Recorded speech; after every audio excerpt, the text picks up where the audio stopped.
অবশ্যই সে কৃষ্ণ তত্ত্ব জানিবারে।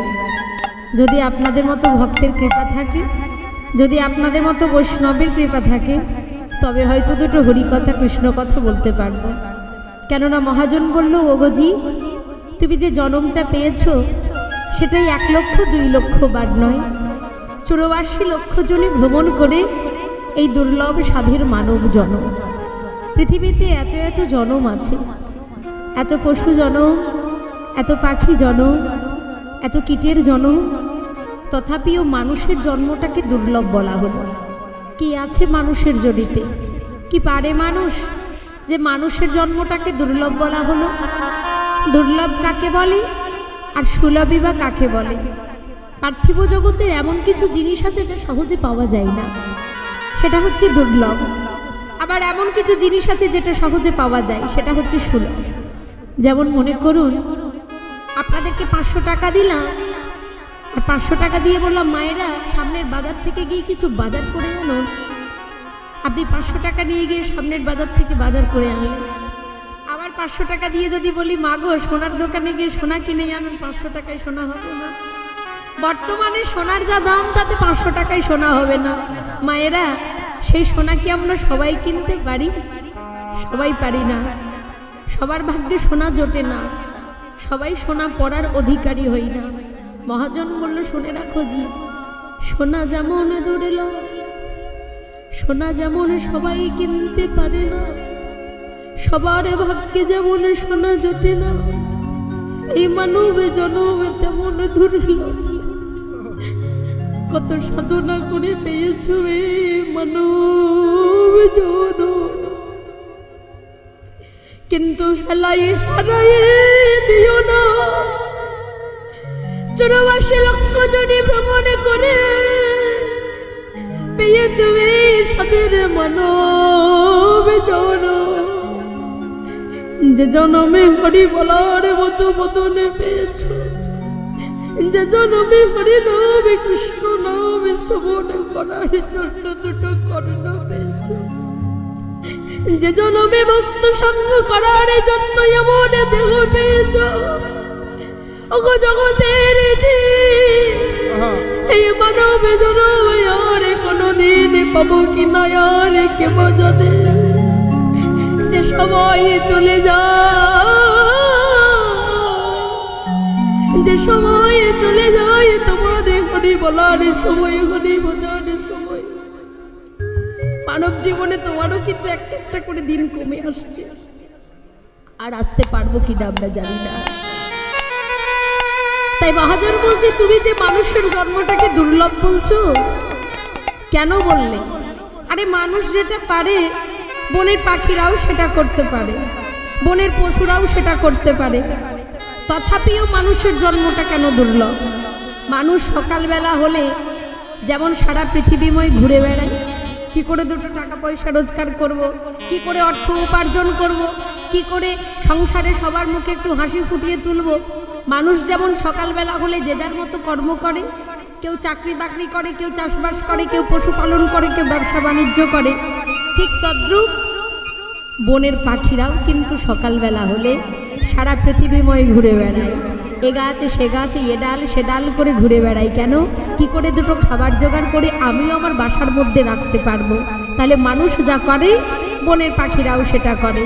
আবার মানুষ দিনের পর দিন অর্থ উপার্জন করে বলে, প্রভু আর কাঁচা বাড়িতে থাকতে ভালো লাগে না, যদি একটা পাকা বাড়ি তৈরি করা যেত।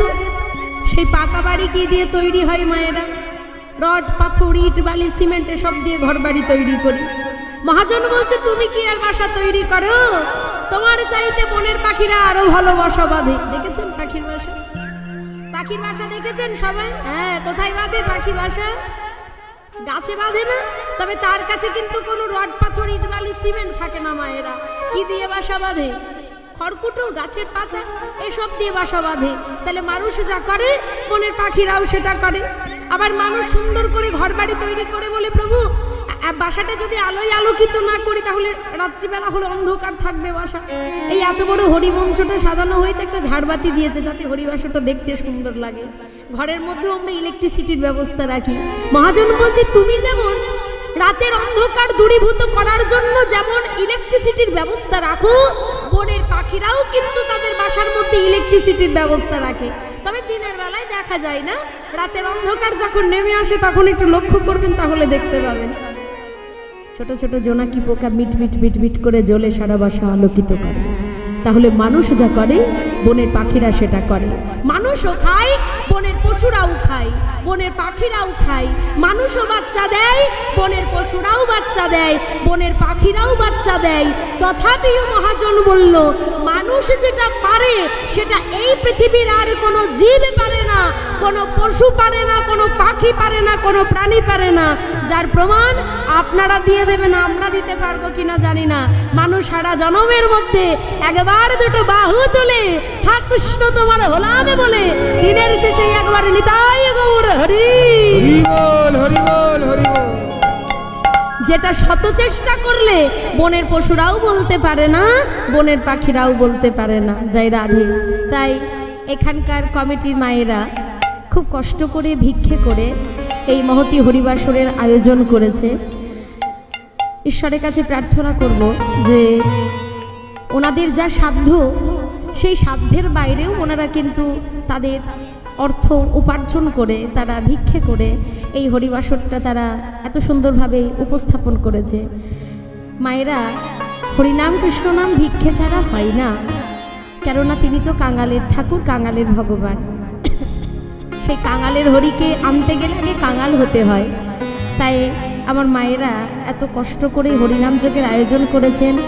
ঈশ্বরের কাছে প্রার্থনা করব শুধু এবছর নয়, বছরের পর বছর যেন আপনাদের এই জায়গায় যেন এমন সুন্দরভাবে হরিনাম যজ্ঞের আয়োজন যেন চলতে থাকে। তাতে যেমনভাবেই হোক, যেভাবেই হোক না কেন, ঈশ্বরের কাছে প্রার্থনা করব সকল ভক্তের যেন কৃষ্ণপদে মতি থাকে, আর আমার গোবিন্দ যেন তাদের মনোবাসনা পূর্ণ করেন। তাই গৌর হরি। আর আরও একটা কি কথা জানেন? এটা কি মাস চলছে? পৌষ মাস তো, আর কয়েকদিন পরে মকর সংক্রান্তি তিথি, তাই না? হ্যাঁ, মকর সংক্রান্তি তিথিতে কি হয়? শত শত মানুষ গঙ্গা স্নান করে না? আপনাদের সামনেই হয়তো আছে গঙ্গাসাগর, তবু অনেকটা রাস্তা এখান থেকে। তা সেই গঙ্গাসাগর, যে সাগর রাজা হরিবল, তিনি মা গঙ্গাকে এনেছিল। হরিবল। সেই সাগর বংশীয় রাজা যাই রাধে, তিনি কপিল মুনির আশ্রমে এনেছিল সেই ভগীরথকে, অর্থাৎ সেই মা গঙ্গাকে।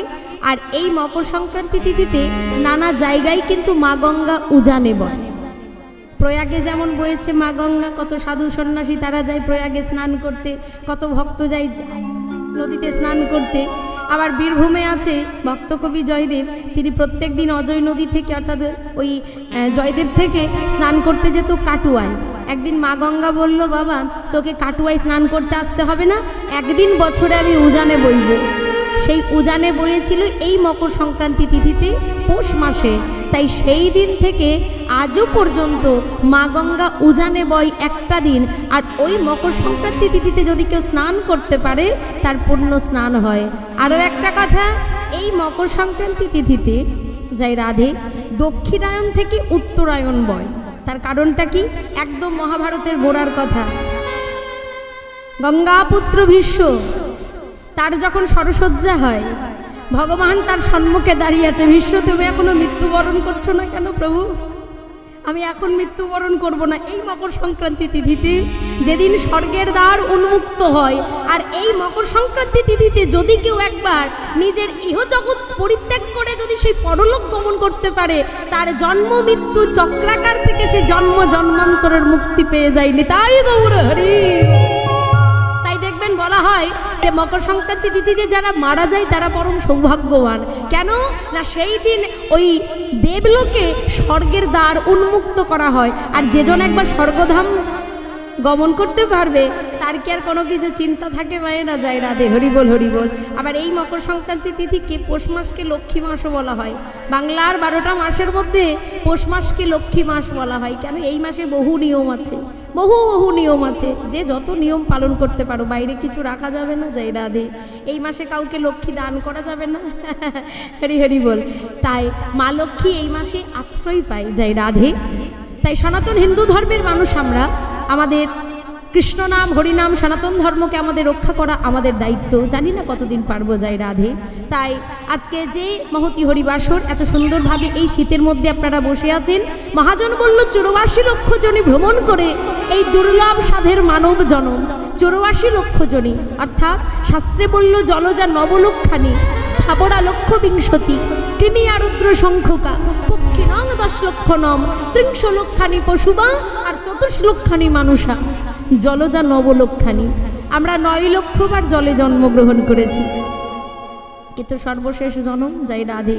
জলের মধ্যে মাছ হয়েছি, জলের মধ্যে সাপ হয়েছি, জলের মধ্যে কুমির হয়েছি, জলের মধ্যে ঝিনুক হয়েছি, ঝিনুকের মধ্যে মুক্ত হয়েছি, 9 লক্ষবার জলে জন্মগ্রহণ করলাম, কিন্তু শেষের জন্মে আমার কি জানো? 9 লক্ষবার জলের জন্মের মধ্যে যেদিনে আমি শঙ্খরূপে জন্ম পেলাম, শঙ্খরূপে জন্ম পেয়ে যেদিন প্রভুর মঙ্গলে আরতিতে বেজে উঠলাম, শঙ্খরূপে জন্ম পেয়ে যেদিন প্রভুর ভোগের সেবায় বেজে উঠলাম, সেদিনেই আমার 9 লক্ষবার জলের জন্ম ধন্য হলো। স্থাবরা লক্ষ বিংশতি, লক্ষ বিংশতি কথার অর্থ হচ্ছে 20 লক্ষবার স্থাবর অস্থাবর কুলে জন্মগ্রহণ করলাম। কত আম গাছ, কত জাম গাছ, কত পেয়ারা গাছ, কত বটবৃক্ষ কুলে জন্ম, কিন্তু শেষের জন্মে কি জানো? যেদিনে আমি তুলসী বৃক্ষরূপে জন্ম পেলাম, তুলসী পত্র যেদিন গোবিন্দের যুগলে চরণের সেবা হয়ে গেল, তুলসী পত্র যেদিন প্রভুর ভোগের সেবা হয়ে গেল, বিনা তুলসী ছাড়া গোবিন্দ ভোগ নিবেদন করে যাই না, বিনা তুলসী ছাড়া ভগবান সেবা গ্রহণ করে না। আর যেদিন ওই তুলসী পত্র গোবিন্দের চরণে গেল, সেই দিন আমার 20 লক্ষবার স্থাবর অস্থাবর থেকে মুক্তি হলো। কৃমি আরুদ্র সংখ্যক 11 লক্ষবার কৃমি কীটের কুলে জন্ম, কিন্তু শেষের জন্ম কি জানো? যেদিন আমি মৌমাছি রূপে জন্ম পেলাম, ফুলের মধু সঞ্চয় করে যেদিন গোবিন্দের চরণের সেবায় দিল। আবার এমন কোনো দিনও হয়েছে ফুলের মধ্যে মধু পান করতে করতে ফুলের মধ্যেই ঘুমিয়ে গেছি। আপনাদের মতো কোনো অনুরাগী ভক্ত সেই ফুলটা তুলে নিয়ে গিয়ে যেদিন গোবিন্দ চরণে নিবেদন করেছে, সেদিন আমার এই 11 লক্ষবার কৃমিকীটের জন্ম ধন্য হলো। পক্ষী নং 10 লক্ষ নং 10 লক্ষবার পাখি কুলে, কিন্তু শেষের জন্ম যেদিন আমি ময়ূর পাখি রূপে জন্ম পেলাম, ময়ূরের পুচ্ছ যেদিন প্রভুর মস্তকের চূড়ায় গেল, ময়ূরের পুচ্ছ দিয়ে যেদিন প্রভুকে বাতাস করার জন্য পাখা তৈরি করা হলো, সেই দিন আমার পাখি জন্ম ধন্য হলো 10 লক্ষবার। 300 লক্ষানি পশুবার, 30 লক্ষবার পশুকুলে জন্ম, কত কুকুর, কত ছাগল, কত ভেড়া, কত বাঘ, কত সিংহ, কত পশুকুলে জন্ম পাওয়ার পর সর্বশেষ জন্ম যেদিনে আমি গাভী কুলে জন্ম পেলাম। গাভীর দুগ্ধ থেকে কত ছানা, কত মাখন, কত সরে, কত ননি, যেদিন গোবিন্দের সেবায় গেল।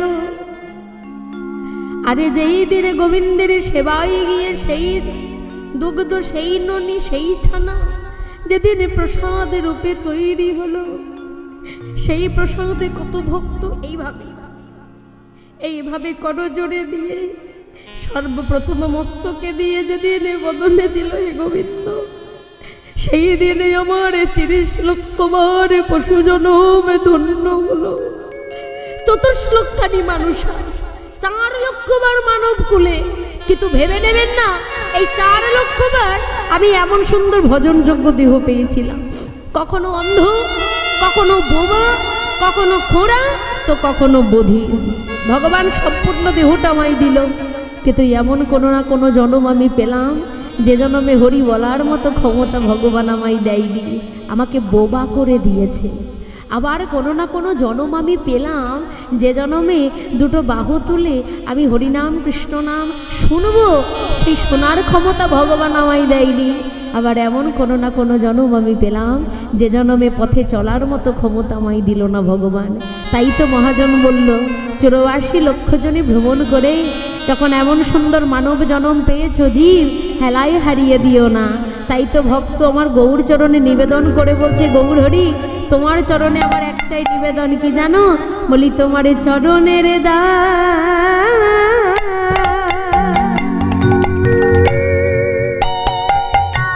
আমায় করে রেখো,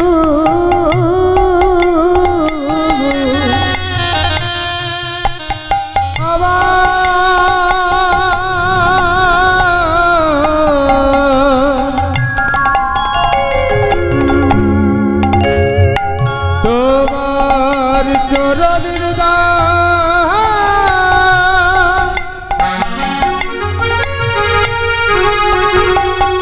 আমায় করি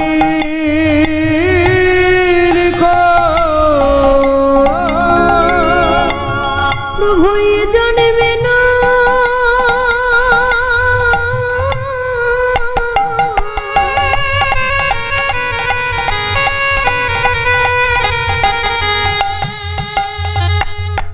প্রতি জন্মে জন্মে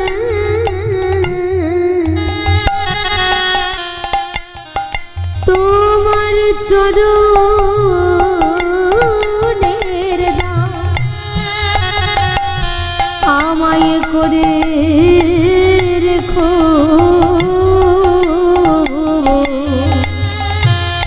এ জন্মে না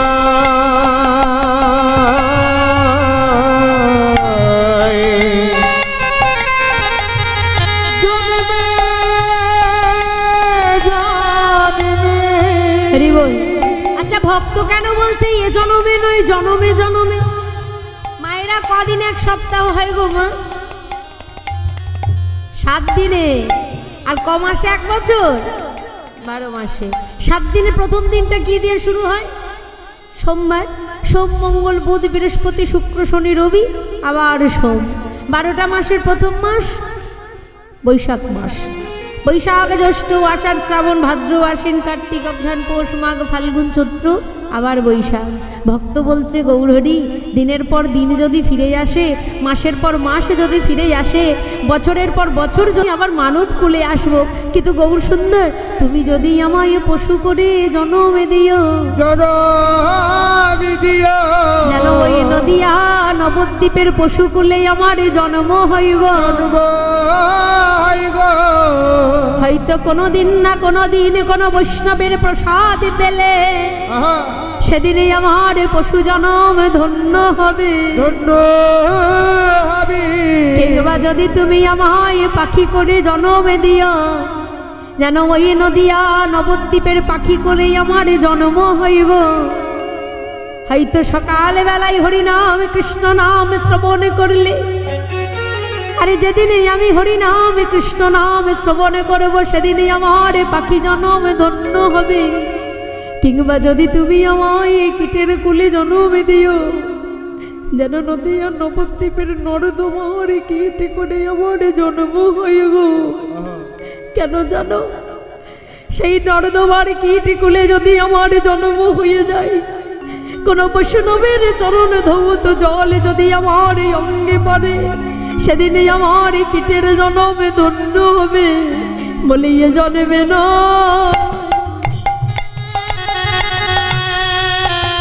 প্রতি জন্মে জন্মে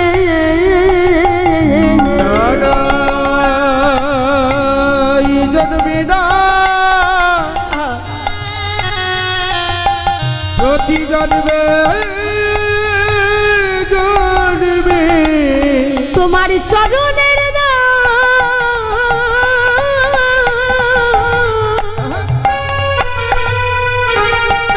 আমায় করে ওগো করে রেখো,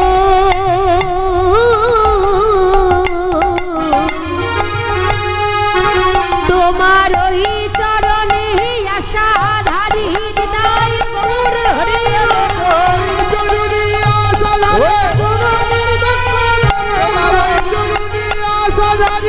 চরণ চলা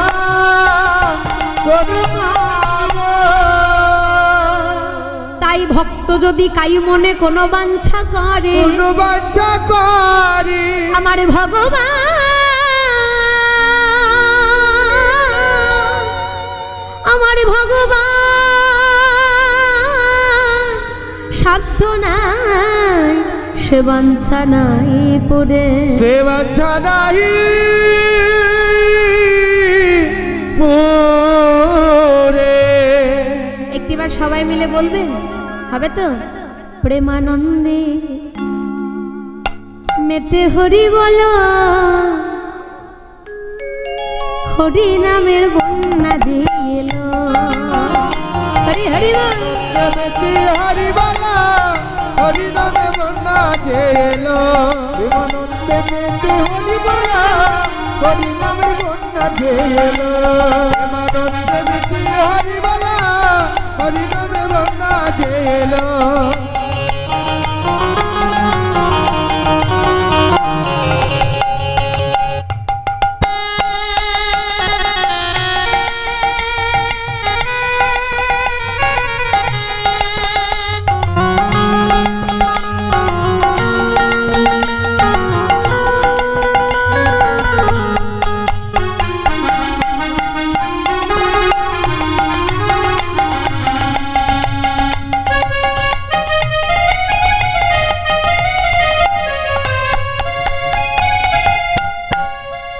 এমন বন্যা দেখি না,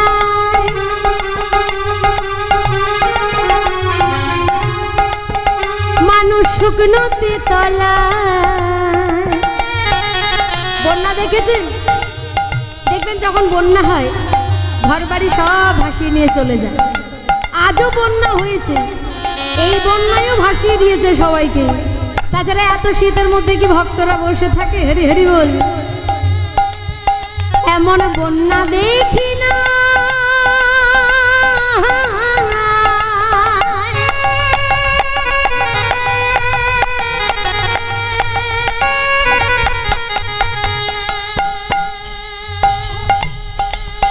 মানুষ শুকনোতে তলা। নারী পুরুষ একই সাথে জাতির বিচার নাই, নারী পুরুষ একই সাথে জাতির বিচার নাই। প্রেমানন্দে মেতে হরি বলো, হরি নামের বন্যা যে এলো। উলুধ্বনি হরি হরি বল, হরি বল, হরি নামে বন্যা যে এলো। প্রেমানন্দে মেতে হরি বলা, হরি নামে বন্যা যে এলো। প্রেমানন্দে মেতে হরি বলা, হরি নামে বন্যা যে এলো। হরি নামে বন্যা যে এলো, হরি নামে বন্যা যে এলো, হরি নামে বন্যা যে এলো। গৌর সুন্দর কি, নিতাই চাঁদ কি। যারা আমার গৌর হরিকে ভালোবাসেন না তারা একবার উলুধ্বনি করুন তো, নিতাই গৌর হরি।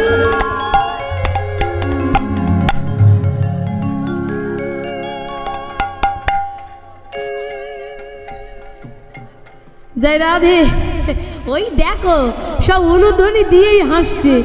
আমি কি বললাম যে যারা আমার গৌরকে ভালোবাসেন না তারা উলুধ্বনি, অমনি উলুধ্বনি করে দিল। বলবে এটা ভাবে দিয়েছে জয় রাধে। আচ্ছা বেশ, এবার আর ঠকাবো না, এবার সত্যি সত্যি বলছি, যারা আমার গৌরকে ভালোবাসেন তারা একবার উলুধ্বনি করুন। জয় রাধে। গৌর সুন্দর কি, নিতাই চাঁদ কি, নদিয়াবাসী কি, জয় রাধে। তাই আজকে শাস্ত্রে বলছে, ভক্ত যদি কাই মনে কোনো বাঞ্ছা করে, ভগবানের সাধ্য নাই সে বাঞ্ছা নাহি পড়ে। তবে ভক্তের বাসনা ভক্তের মতোই হওয়া দরকার। ভক্ত কখনো ভগবানের কাছে আনবাঞ্ছা আনবাসনা করে না। ভক্ত কখনো ভগবানের কাছে গাড়ি বাড়ি টাকা পয়সা চাই না মায়েরা। ভক্ত শুধু ভগবানের কাছে চাই, প্রভু তোমার চরণে প্রেম বস্তুটুকু তুমি আমায় প্রদান করো। কেন জানেন? ভগবানের কাছে ভক্ত যদি চাই, প্রভু তুমি আমার এবছরে একতলা বাড়ি আছে, পরের বছর যেন একতলা বাড়িটা দোতলা হয়ে যায়। ভগবান বলছে ঠিক আছে আমি তোকে তাই দেব, তোর একতলা বাড়িটা সামনে বছর দোতলা হয়ে যাবে। আবার কেউ বলছে প্রভু এবছর 10 বিঘে জমি করেছি, সামনে বছর যেন আরো 2 বিঘে বাড়াতে পারি। প্রভু বলছে ঠিক আছে সেটাই হবে। আবার কেউ কেউ বলছে প্রভু আমার একমাত্র মেয়ে, যেন তার জন্য একটা সুপাত্র যেন আমি পাই। ভগবান বলল সেটাও হবে। আবার কোন কোন ভক্ত বলছে প্রভু তোমার চরণে আমার নিবেদন, তুমি আমাকে মায়ার সংসার থেকে মুক্তি দাও। ভগবান বলছে ঠিক আছে এটা চাইছি সেটাও দিয়ে দিলাম। এবার কোনো ভক্ত গিয়ে বলছে, প্রভু কৃপা করে তোমার চরণের প্রেম বস্তুটুকু তুমি আমায় দান করো। ভগবান বলছে, বাপরে বাপ, সাংঘাতিক ব্যাপার তো। ওরে আমার কাছে যা চাইবে আমি তাই দেব, কিন্তু এই প্রেম বস্তুটুকু আমি কাউকে দিতে পারবো না। কেন? প্রেম বস্তুটুকু আমি আমার নিজের মানুষের জন্য রেখেছি। ও মায়েরা, নিজের নিজস্ব জিনিস কি কখনো দেওয়া যায় যাকে তাকে? যাকে তাকে দেওয়া যায় না। নিজের সম্পত্তি, নিজের জিনিস আপনজনের মধ্যে বিলিয়ে দেওয়া যায়। নিজের সম্পত্তি যদি তাকে ছেলে মেয়ে আত্মীয় স্বজনকে দেওয়া হয়, তাই না? ঠিক তদ্রূপ ভগবান শ্রীকৃষ্ণচন্দ্র বললেন, আমার যে প্রেম বস্তুটুকু আছে তা আমি আমার নিজের মানুষের জন্য রেখেছি। গোলকের গোপনে প্রেম, ব্রজগোপীর হৃদয় ভাণ্ডারে লুকানো প্রেম ধন, যারা যত্ন করে প্রেম ধন লুকিয়ে রেখেছিল আমার জন্য, তাকে আমি যাকে তাকে দিতে পারি। কিন্তু সেই ভগবান এই নদিয়া নবদ্বীপে এলো যখন শচীগর্ভ সিন্ধু মাঝে, তার নিজস্ব যে সম্পদ সেটাও পর্যন্ত আমাদের মতো ভক্তের ঘরে ঘরে তিনি বিলিয়ে দিয়ে গেলেন। হরিরাম কৃষ্ণ নামে প্রেম সুধা দান। ওগো জীব, যদি একবার কৃষ্ণ নামে প্রেমে যদি কাঁদতে পারো, এই কাঁদার চাইতে সুখ আর কোনো কিছুতে নেই। কেন জানেন মায়েরা? আপনি কারোর বাড়ি যদি 10 বার যান সারাদিনের মধ্যে, কারোর বাড়ি যদি আপনি 100 বার যান, আপনি তার কাছে বড় সস্তা হয়ে যাবেন, আপনার মূল্য তার কাছে কমে যাবে। কিন্তু মন্দিরে যদি ভগবানের কাছে আপনি 100 বার যান, আমার ভগবানের কাছে আপনি সস্তা হবেন না, আপনার মূল্য দিনের পর দিন বেড়ে যাবে। কেন জানেন? ভগবান বলবে, আমার ভক্ত বারবার আমার কাছে আসছে। একটা মানুষকে গিয়ে যদি আপনি বারবার ডাকেন, শত ব্যস্ত থাকলেও 100 বারের মধ্যে একবার হয়তো ফিরে চাইবে, কিছু হয়তো আমাকে বলছে। ঠিক তদ্রূপ ভগবানের কাছে 100 বার যাওয়ার সময় একবার না একবারও আমার ভগবান কিন্তু আমার পানে চাইবে। ভক্ত কেন বারবার আমার কাছে আসে? নিশ্চয়ই কিছু চায়। তাই তো স্বরগোস্বামীর মধ্যেই একজন গোস্বামী, যার নাম হলো রঘুনাথ দাস গোস্বামী, সেই রঘুনাথ দাস গোস্বামী বললেন, হরি হরি বল। কি বলল?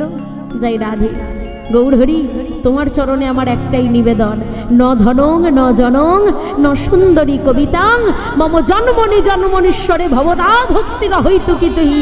হে জগদীশ, আমি ধন চাই না, আমি জন চাই না, আমি কোনো সুন্দরী রমণী কামনা করি না। তোমার চরণে আমার একটাই নিবেদন, এ জনমে নয়, পর জনমে নয়, জনমে জনমে যেন তোমার চরণে আমি আমার অহৈতুকী ভক্তি যেন প্রদান করতে পারিনি। তাই গৌর হরি। সনাতন গোস্বামী একদিন নদীর তীরে বসে আছে, আর এক ব্রাহ্মণ সনাতন গোস্বামীর কাছে এসেছে, কন্যা দায়গ্রস্ত পিতা। সেই কন্যা দায়গ্রস্ত পিতা সনাতন গোস্বামীর কাছে এসে বলছে, প্রভু আমায় কিছু দান করতে হবে। এমন সময় কি হয়েছে, যেই না বলেছে কিছু দান করতে হবে, সনাতন গোস্বামী বলছে, দেখো আমি নিজেই ভিখিরি, আমি তোমায় আর কি দান করব। যখন নাছর বান্দা ভিখারি কোনো মতেই যখন কথা শোনে না, তখন সনাতন গোস্বামী বলল, ওই দেখ, ওই বালির নিচে না একটা পাথর রাখা আছে, ওই পাথরটা তুই নিয়ে চলে যা, তোর মেয়ের বিয়ে হয়ে যাবে। আর সেই ব্রাহ্মণ বালিটা খুঁড়ে যেই না পাথরটা তুলেছে, দেখছে অন্য কোনো পাথর নয়, পাথরটা হচ্ছে পরশমণি পাথর। পরশমণির পরশে কি হয় মায়েরা? লোহাও সোনা হয়ে যায়। এ জগতে যদি কেউ পরশমণি পাথর পায়, সে কি মা সহজে ছেড়ে দেবে? সেই ব্রাহ্মণ সেই পরশমণি পাথরটাকে ছুঁড়ে ফেলে দিয়ে সনাতন গোস্বামীর চরণ দুটো ধরে বলে, এহেন রত্নের জন্য তোমার কাছে এমন কি মূল্যবান রত্ন আছে যে তুমি পরশমণিকে পর্যন্ত ছুঁড়ে ফেলে দিয়েছো? সেই দিন সনাতন গোস্বামী বলল, শোনো ব্রাহ্মণগণ, ইহ জগতের কোন জীব যদি একবার হরি নামের ধনে ধনী হতে পারে, একবার কৃষ্ণ নামের ধনে যদি হতে পারে ধনী, তার এহেন পরশমণি আর কোনো কাজে লাগে না। হরি হরি বল, হরি বল। কেন? যেদিন তুমি চলে যাবে, সেই দিন তোমার সঙ্গে না যাবে গাড়ি, না যাবে বাড়ি, না যাবে তোমার সাধের প্রিয়সী, না যাবে তোমার সন্তান, না যাবে তোমার সোনা, না যাবে তোমার টাকা, না যাবে তোমার পয়সা। তুমি যেমন ভাবে এসেছিলে বিবসন অবস্থায়, তোমাকে তেমনই বিবসন অবস্থায় চলে যেতে হবে। কিন্তু সেদিনই একটাই একজনে যাবে, হরি নামে যাবে। নিতাই গৌর হরি। আমার প্রাণে যাবে গো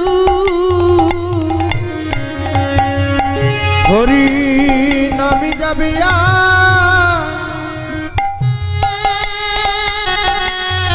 আমার প্রাণী যাবে গো যেদিন ভব পরে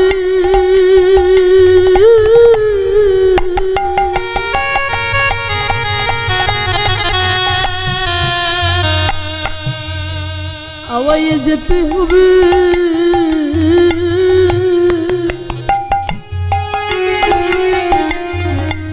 হরি নামে যাবে প্রাণে যাবে গো যেদিন ভব পরে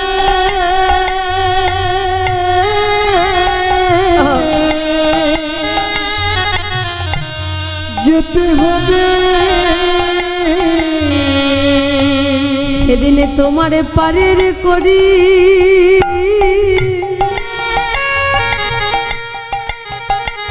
তোমার এই হরি নামে যাবে আর প্রাণে যাবে ভব পারি যেতে হবে পারের করি এই হরি নাম যেদিন ভব পারি যেতে হবে আর প্রাণ যাবে গো। যেদিন ভব পারি যেতে হবে নিতাই গৌর হরি যেতে হবে ভব পারি যেতে হবে যেদিন ভব পারি যেতে হবে তাই যেদিন যাবার সময় হবে সেই দিন আমার সঙ্গে কিছুই যাবে না, শুধু হরির নামে যাবে আর তার সঙ্গে আমার প্রাণটুকু যাবে। যাই রাধে হরি বল হরি বল। তাই সেই যে সময় চলে যাবে সে সময় আর আমাদের মানব জীবনে আসবে না। তাই এই নদিয়া নবদ্বীপে আমাদের মতো সনাতন হিন্দু ধর্মের মানুষ আমার গৌর হরিকে ভালোবেসেছিল, এটা আমাদের জানা কথা। কিন্তু যারা বিধর্মী মুসলমান তারাও পর্যন্ত আমার গৌর হরিকে ভালোবেসেছিল। যাই রাধে যাই রাধে। আজ থেকে প্রায় 550 বছর আগে সারা নদিয়া নবদ্বীপ শাসন করত মলয় চাঁদ কাজী। আর সেই মলয় চাঁদ কাজী তিনি বসে আছেন তার দরবারে। আর এই নদিয়ায় কিছু ব্রাহ্মণ সমাজের মানুষ ছুটতে ছুটতে মলয় চাঁদ কাজীর কাছে গেছে। কাজী সাহেব বলে ওই দুদিনের ছেলে নিমাই এমন কীর্তন শুরু করেছে না যে গোটা নদিয়া নবদ্বীপের লোক নিমাইয়ের কথাই ওঠে আর বসে। আপনার কথার বেশি দিন নদিয়ায় কেউ শুনবে না। মলয় চাঁদ কাজী বলছে, বলছো বটে, তাহলে আমায় গিয়ে একবার দেখে আসতে হবে নিমাই কত বড় পণ্ডিত হয়েছে, কত বড় শাসনকর্তা হয়েছে যে নদিয়া নবদ্বীপ শাসন করছে। এবার পরদিন সকালবেলায় আমার মহাপ্রভু হরিনাম সংকীর্তনে বিভোর আছে, আর এদিকে মলয় চাঁদ কাজী এসেছে আজকে মহাপ্রভুর কৃষ্ণ নাম বন্ধ করতে। আর এ জগতে যদি একেবারে কারোর গৌর রূপে নয়ন পড়ে যায় গো, এ জগতে যদি একেবারে কারোর গৌর রূপ লাবণ্যে নয়নে পড়ে যায়, শত চেষ্টা করলেও নিজেকে আর গৌরে থেকে নিজেকে আর সরিয়ে নিয়ে যেতে পারবে না। এমন সময় আমার মহাপ্রভু হরিনাম সংকীর্তনে বিভোর, আর মলয় চাঁদ কাজী ছুটতে ছুটতে আসছে গৌর হরি কৃষ্ণ নাম বন্ধ করার জন্য। আর অদূর থেকে আমার গৌর হরিকে দর্শন করে ছুটে গিয়ে গৌর হরি চরণ দুটো ধরেছে। গৌর হরি, আমি ভুল করেছি প্রভু, আমি অন্যায় করেছি, তোমার কৃষ্ণ নাম বন্ধ করতে এসে তুমি আমায় ক্ষমা করো দয়াময়, তুমি আমায় ক্ষমা করো। শুধু মলয় চাঁদ কাজী নয়, নদিয়া নবদ্বীপে সুরধনির একটা ঘাটের নাম হচ্ছে ধোপা ঘাট। ওই ধোপা ঘাটের এক ধোপা প্রত্যেক দিনের মতন আজও কাপড় কাচতে গেছে। আর মহাপ্রভু সেই রাস্তা দিয়ে চলে যাচ্ছিল। কি জানি ধোপাকে দেখে প্রভুর কি মনে হয়েছে, ধোপাকে দেখে মহাপ্রভু বলছে, এই ধোপা, ধোপা একটিবার আমার সঙ্গে বল হরি বল। আরে যেই না বলতে বলেছে হরি বল, অমনি ধোপা মনে মনে চিন্তা করছে তবে হয়তো কোনো ভিকিরি টিকিরি হবে, আমাকে আমার কাছে এসেছে ভিক্ষে চাইতে। ধোপা বলছে, শোনো এখন আমার অনেক কাজ আছে, আমি এখন তোমায় ভিক্ষে দিতে পারবো না, তুমি বরং একটু ফিরে আসো, আসার সময় আমি তোমাকে ভিক্ষে দেব। মহাপ্রভু বলছে, বলিহারি বলিহারি যাই ধোপারে, তোর কর্মের নিষ্ঠায় যে মন যে প্রাণ দিয়ে তুই কাজ করছিস, ওই মন ওই প্রাণ যদি একবার গোবিন্দচরণে নিবেদন করে দিতিস, তাহলে মনে হয় তোকে এত কষ্ট করে আর কাপড় কাচতে হতো না রে ধোপা। আমার মহাপ্রভু তাও একবার বলে উঠল, ধোপা একটিবার বল হরি বল। যেই না হরি বল বলতে বলেছে, একটা শক্ত কাঠ দিয়ে ধোপা ওই কাপড়ের ময়লাগুলো পরিষ্কার করছিল। এবার গৌর হরির প্রতি রেগে গিয়ে সেই শক্ত কাঠটা নিয়ে এবার ছুঁড়ে মারতে গেছে। আর যেই না ছুঁড়ে মারতে গেছে, অমনি ধোপার নয়ন এই আখির পলক দুটো আমার গোবরের রূপে পড়ে গেল।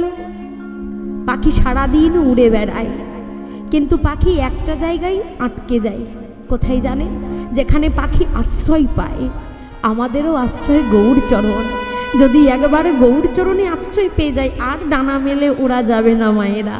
আরে যেই না ধোপা ওই গৌর হরিকে দর্শন করেছে, ছুটে গিয়ে গৌর চরণ দুটো ধরে বলে, গৌর হরি তুমি কৃপা করে যদি আমার এই ঘাটে এসেছো, তুমি কেন আগে বলনি? ধোপা ধোপা রে, একটিবার হরি বল বল আমার সঙ্গে। তাই সেই মলয় চাঁদ কাজীকে যেই না আমার গৌর রূপে নয়ন গেল, অমনি মলয় চাঁদ কাজী গৌর চরণ আশ্রয় করলো। সকল মুসলমান সমাজ বলে উঠল, কাজী সাহেব তুমি মুসলমানের ছেলে হয়ে ওই গৌরের চরণ ধরেছো, তুমি হিন্দু দেবতার নাম করো, আজ থেকে তোমাকে ধর্মচ্যুত করা হলো, আজ থেকে তোমাকে ধর্ম থেকে বহিষ্কার করা হলো। প্রভু আমার কি হবে?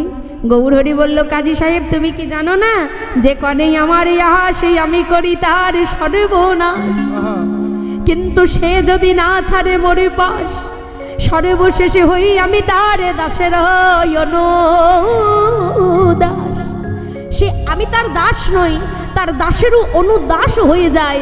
ও কাজী সাহেব তুমি এমনভাবে কেঁদো না। প্রভু আমি মরে গেলে আমার দেহের ওপরে কেউ ফুল দেবে না, কবরের ওপর আমার দেহটাকে কেউ কবরের স্থানে নিয়ে যাবে না, মৃত্যুর সময় এক গ্লাস জল পর্যন্ত আমায় দেবে না। কাঁদছ কেন? আমি যদি কারোর হাতটা ধরি, তার যে আর পড়ে যাবার ভয় নেই কাজী সাহেব। শত চেষ্টা করলেও সে যে আর পড়ে যাবে না। একবার যদি আমি কাউকে ধরি, আহা মলয় চাঁদ কাজী দেখতে দেখতে শেষের বেলা আর ক্ষমতা নয়, আর উঠে দাঁড়াবার ক্ষমতা নেই। মৃত্যুর শয্যায় জল জল বলে চিৎকার করে, কেউ এক বিন্দু জল পর্যন্ত দিতে আসে না। এমন সময় চিৎকার করে ডাকতে, গৌরে হরি একটু জল দাও আমায় দয়াময়। প্রভু শ্রীবা শঙ্করের নাম করছিল, শুনতে পেল ভক্ত যেন আমায় ডাকে। নাম থেকে শ্রীবা সংগম থেকে ছুটতে ছুটতে কাজীর দরবারে এসে বলে, কাজী সাহেব তুমি আমায় ডাকছিলে? দয়াময় আমার হাতে যে আর বেশি সময় নাই, আমার হাতে আর বেশি সময় নাই। প্রভু একটু জল দেবে আমায়। আমি জল জল বলে চিৎকার করি, কেউ আমায় জল দেয় না। তুমি জল খাবে? দাঁড়াও। প্রভু আমার নিজ সন্তান সম হয়ে কাজীর মুখে জল দেয়। কাজী সাহেব বলো তোমার বাসনা কি? দয়াময় আমি তো মরে যাব। জানো প্রভু, যাদের জন্য সব কিছু করেছি, আজ শেষের দিনে আমার কাছে তারা কেউ নেই। তবে শুনেছি দিনের বন্ধু তুমি, একটিবার তুমি কৃপা করো। এমন সবাই বলছে, প্রভু আমি মরে গেলে সবাই বলেছে আমার দেহটাকে নাকি কেউ কবরে নিয়ে যাবে না, আমার দেহের ওপর কেউ সম্মান জানানোর জন্য ফুল পর্যন্ত দেবে না। এই বলে আমার গৌর হরির কোলেই কাজী সাহেব শেষ নিঃশ্বাস ত্যাগ করলো। আর মহাপ্রভু কাজীর দেহটাকে নিয়ে ছুটতে ছুটতে যাচ্ছে। মায়েরা, এ জগতে প্রত্যেকটা জীবের দায়িত্ব। প্রভুর কাছে একটাই কামনীয়, হে গোবিন্দ আমার শেষের দিকটাও যেন তোমার সম্মুখে হয়। শঙ্খ চক্র গদা পদ্মধারী গোবিন্দ তোমার সেই রূপ নয়। আমি তোমাকে সম্মুখে দেখতে চাই, তোমার হাতে মোহন মুরলী, পাবে তোমার শ্রীমতী রাধা ঠাকুরানী, তোমার সেই ভুবন ভোলানো রূপ দর্শন করতে করতে যেন আমার জীবন শেষ অতিবাহিত হয়। হে গোবিন্দ শেষের বেলায় যেন তোমাকে দেখতে দেখতে আমার এই জন্মের মতো নয়ন দুটো যেন বন্ধ হয়, জীবনের শেষবার জন্য তোমায় দর্শন করতে পারি, মুখে যেন আমি তোমার নামে বলতে পারি। তাই সেই কাজের দেহটাকে নিয়ে আজ মহাপ্রভু ছুটতে ছুটতে নবদ্বীপের কবরস্থানে এলো। আর নবদ্বীপের কবরস্থানে আসার পর সেই দেহটাকে মাটি খুঁড়ে সমাধিস্থ করে ভক্তের বাসনা পূর্ণ করতে হবেই ভগবানকে। তাই সমাধিস্থ করার পর বলেছিল, প্রভু আমার কবরের ওপর কেউ ফুল পর্যন্ত দেবে না। তাই মহাপ্রভু ভক্তের মনোবাসনা পূর্ণ করার জন্য সেই সমাধির ওপর একটা চাপা ফুলের গাছ লাগিয়ে দিল। যদি কেউ মায়াপুর গিয়ে থাকেন, আজও বর্তমান কাজীর সমাধি দেখে আসবেন। আজও পর্যন্ত সেই মায়াপুরে মহাপ্রভু নিজের হাতে লাগানো সেই এখনো পর্যন্ত চাপা ফুলের গাছটা আছে। কাজীকে সম্মান জানানোর জন্য একটা ফুলও অন্তত পড়ে যায় রাধে। তাই মহাজন বলছে, শোনো শোনো, বলি ভজরে ভজরে আমার মন শ্রীমন্ত,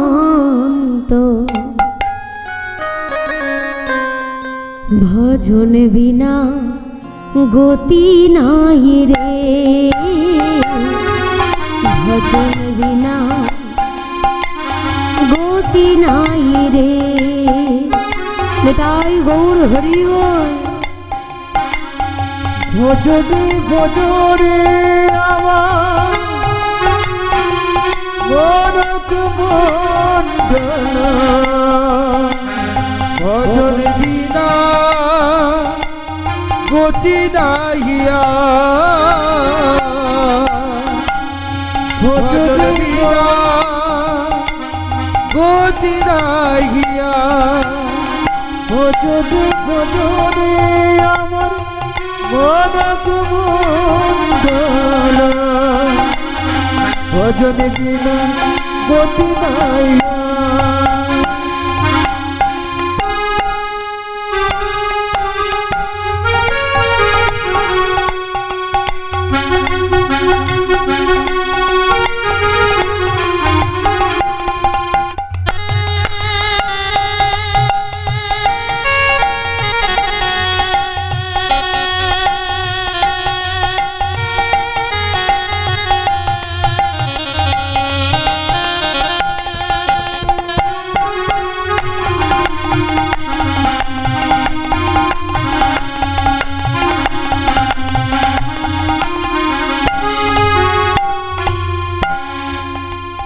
জয় শ্রী ভট্ট রঘুনা,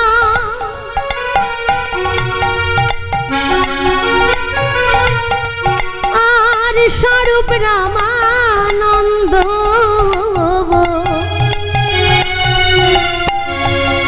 জয় শ্রী ভট্ট রঘুনা, স্বরূপ রামানন্দ, কৃষ্ণ প্রেম যদি চাবরে, স্বরূপ রামানন্দে স্মরণে। ভজরি ভজরি আমার মন জীবা, ভজন বিনা গতি নাহিয়া, ভজন বিনা গতি নাহিয়া। তাই ভজন ছাড়া আমাদের আর কোনো কারো কাছে গতি নাই। হরিবল হরিবল। ডক্টর মহানন্দ দাস ব্রহ্মচারী বললেন, কতবিদ কতজন রসমনু মা নয়ে, লাখে না মিলিল একো। অর্থাৎ ভগবানকে যারা এলো তারা অনুমান করে চলে গেল, কেউ অনুভব করতে পারল না। যাই রাধে। ভগবান শ্রীকৃষ্ণ শ্রীহরি বসে আছে বৈকুণ্ঠে। আর একদিন দেবশ্রী নারদ বলেছিল, প্রভু এ জগতের অনেক ভক্ত আছে যারা তোমায় থালা ভর্তি ফল মিষ্টি দিয়ে পুজো দিতে পারে না, বলো না দয়াময় তারা তোমায় কি দিয়ে সেবা দেবে? ও নারদ, যদি কোনো ভক্তের কাছে থালা ভর্তি ফল মিষ্টান্ন না থাকে, আমাকে গাছ থেকে একটা ফুল তুলে এনে সেবা দেবে। প্রভু মনে করো কোনো ভক্তের কাছে ফুল নেই, তবে তোমায় কি দিয়ে সেবা দেবে? নারদ, দরকার নেই বৃক্ষের ফুলে, একটা তুলসী পত্র তুলে এনে সেবা দেবে। ও প্রভু মনে করো কোনো ভক্তের কাছে তুলসী পত্র নেই, তাহলে কি দেবে? এক গণ্ডূষ গঙ্গার জল এনে সেবা দেবে। ও প্রভু, মনে করো কোনো ভক্তের কাছে গঙ্গার জলও নেই, তবে তোমায় কি দিয়ে সেবা দেবে? নারদ, দরকার নেই। থালা ভর্তি ফল মিষ্টান্নের দরকার নেই, দরকার নেই বৃক্ষের ফুলের, প্রয়োজন নেই তুলসী পত্র, প্রয়োজন নেই গঙ্গার জল।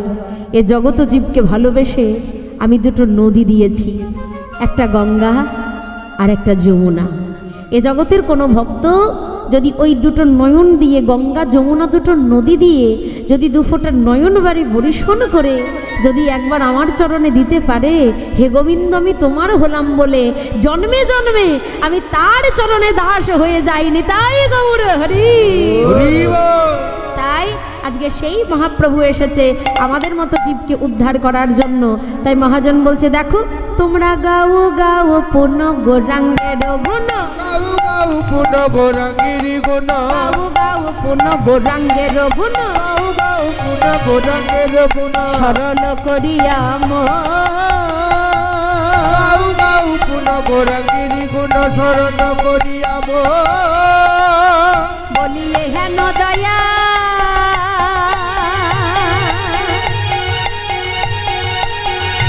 হেন দয়ালিয়ে ভাবো সাগরে, হেন দয়ালিয়ে বাবু সাগরে, হেন দয়ালিয়ে ভাবো সাগরে, হেন দয়ালিয়ে বাবু সাগরে, নাহি মেলে একজন গো, নাহি মেলে একজন। হেন দয়ালিয়ে বাবু সাগরে, নাহি মিলিয়ে কি জন গো, নাহি মিলিয়ে কি জন। এমন দয়ালি আর হবে না, এমন দয়ালি আর হবে না, এমন দয়ালি আর হবে না, এমন দয়ালি আর হবে না, সেধে যেতে নাম বিলাল হই, এমন দয়ালি আর হবে না। যেতে নাম বিলালো, কলি ঘোর হই অন্ধকার হেলি, তাই গৌর হরি গো। ঘোর অন্ধকারে, এমন দয়ালি আর হবে না, এমন দয়ালি আর হবে না। তাই মহাজন আমার গৌর হরির ভাব দেখে বলছে, দেখো আমি গৌরাঙ্গ বলিয়া না হেনু গনিয়া, হেন গনিয়া, কেমনে ধরিলাম হৃদে, কেমনি ধরিলাম হৃদে, আবারে বাসুর হিয়া পাষাণ দিয়া, পাষাণ দিয়া, বিধি কেমনে গড়িয়াছে, বিধি কেমন গড়িয়াছে। যাই রাধে, এতক্ষণ ছিলাম শ্রীধাম নদিয়া নবদ্বীপে, এবার যাব মধুময় শ্রীধাম বৃন্দাবন। তা বৃন্দাবন যেতে গেলে কি বলতে হয় মায়েরা? সবাই যাবেন তো? কারা বৃন্দাবনে যাবেন একবার উলুধ্বনি করুন তো। জয় রাধে। বলছি ঘুম পাচ্ছে নাকি? যা শীত পড়েছে মা, আপনারা সত্যি ভগবানের ভক্ত না হলে এই শীতের মধ্যে এখানে বসে থাকা যায় না, অসম্ভব ব্যাপার। জয় রাধে, হরি হরি বল। তাই চলুন সকলে মিলে আমরা বৃন্দাবনে যাব রাধানাম গাইতে গাইতে। রাধা রানী কি জয় হো, শ্যাম সুন্দর কি জয়, বলিয়ে ভগবান কৃষ্ণচন্দ্র কি জয়, প্রেম সে বলো রাধে রাধে। তাই চলুন সকলে মিলে রাধানাম গাইতে গাইতে আমরা মধুময় শ্রীধাম বৃন্দাবনে প্রবেশ করব।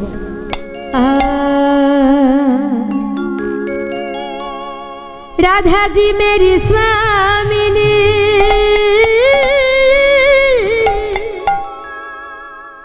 मैं राधा जी को दास, हर जन्म जन्म मोहे दीजिए वो वृंदावन में वास। राधा रानी की जय हो, श्याम सुंदर की जय। और थोड़ा जोर से मैया, इतना धीरे से बोले तो कैसे वृंदावन जाए? प्रेम से बोलो। मेरा मन पंछी बोले, मेरा मन पंछी ये बोले, मैं और वृंदावन जाबो, और ब्रज की लता पता मैं राधे राधिका। ताले ताले সকলে মিলে হরি বল।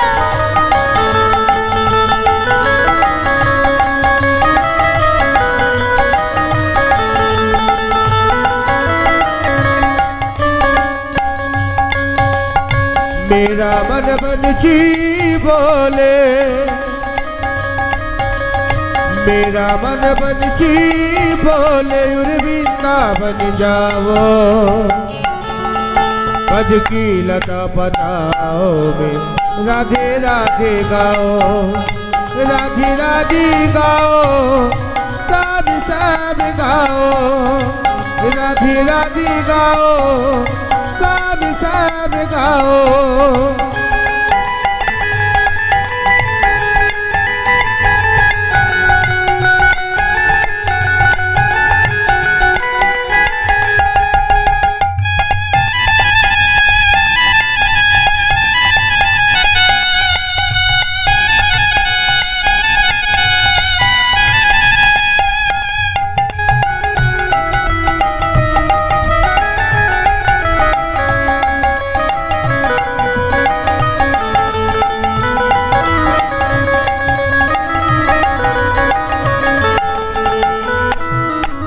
राधे राधे बल मनुआ क्षमा क्षमा हो,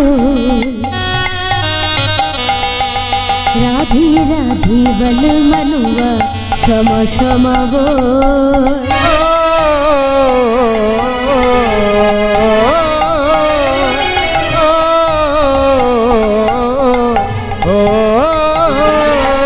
वृंदावन की महिमा प्यारी कोई न जाने, प्रेम नगरिया मनमोहन की प्रेम पहचाने।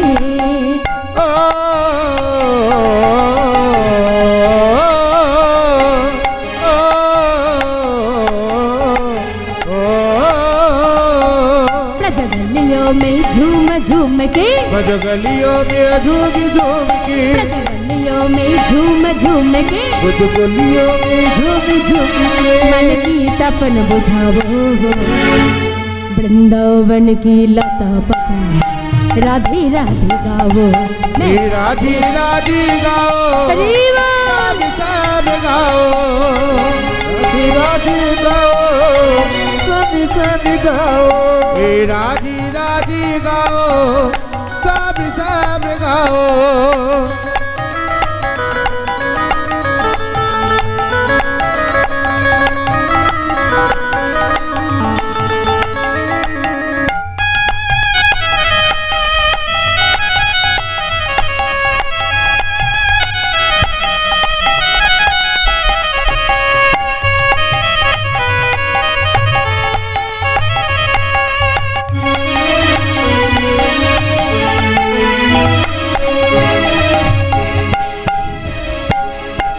मधुबन जी में जहाँ कन्हैया रास नचाते हुए,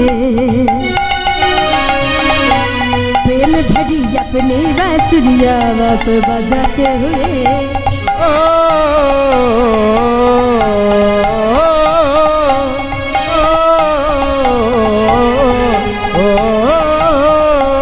राधा संग नाचे सावरिया, राधा संग नाचे सावरिया, राधा संग नाचे सावरिया, राधा संग नाचे सावरिया। दर्शन करके आओ वृंदावन की लता पता राधे राधे गाओ, राधे राधे गाओ, सब सब गाओ, राधे राधे गाओ, सब सब गाओ, राधे राधे गाओ, सब सब गाओ, राधे राधे गाओ, सब सब गाओ। राधा रानी की, श्याम सुंदर की, বলিয়ে ভগবান কৃষ্ণচন্দ্র কি।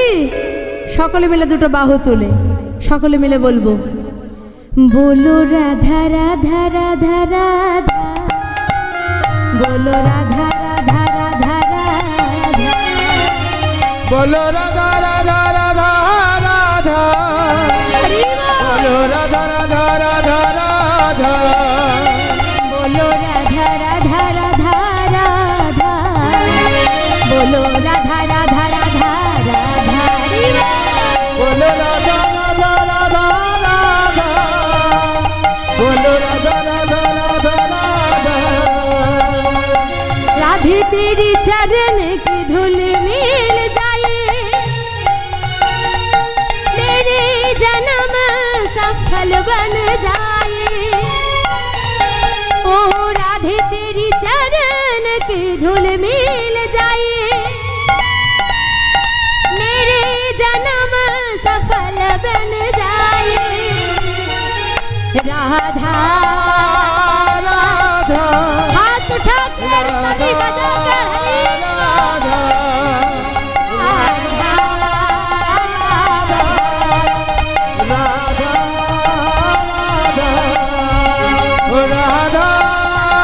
राधा अरे वाह! राधा राधा राधा रानी की ও শ্যাম সুন্দর কি জয় হবে হবে তো ও রাধা রানী ও মহারানী ও রাধা রানী মহারানী কৃপা করো না কৃপা করে বৃন্দাবনে নিয়ে চলো না ও রাধা রানী ও মহারানী আরে বাহ! ও রাধা রানী মহারানী কৃপা করো না কৃপা করে বৃন্দাবনে নিয়ে চলো না ও রাধে রাধে ও রাধে রাধে ও রাধে রাধে ও রাধে রাধে ও রাধে রাধে ও রাধে রাধে তোমার কৃপা হলে পাবো শ্রী মদন মহা তোমার কৃপা হলে পাবো শ্রী মদন মহা নয়ন হেরিব সদাই যুগল দর্শন সদাই যুগল ও দর্শন রাধা রানী মহারানী রাধা রানী মহারানী কৃপা করো না কৃপা করে বৃন্দাবনে নিয়ে চলো না ও রাধা রানী মহারানী কৃপা করো না আরে কৃপা বাহ! করে বৃন্দাবনে নিয়ে চলো না ও রাধা রানী মহারানী কৃপা করো না কৃপা করে বৃন্দাবনে নিয়ে চলো না আরে বাহ!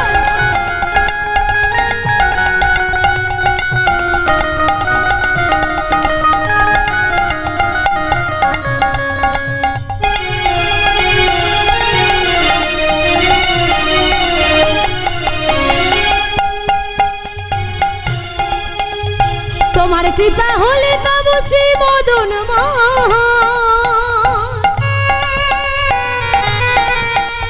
তোমার কৃপা হলে পাবো শ্রী মদন মোহন নয়ন হেরিব সদাই যুগল দর্শন ও রাধা রানী মহারানী রাধা রানী মহারানী কৃপা করো না কৃপা করে বৃন্দাবনে নিয়ে চলো না ও রাধা রানী মহারানী কৃপা করো না কৃপা করে বৃন্দাবনে নিয়ে চলো না আমায় কৃপা করে বৃন্দাবনে নিয়ে চলো না কৃপা করে বৃন্দাবনে নিয়ে রাধা রানী কি হরি বল। চলো না কৃপা করে বৃন্দাবনে নিয়ে চলো না राधा रानी की श्याम सुंदर की बलिए भगवान कृष्णचंद्र की प्रेम से बोलो রাধে রাধে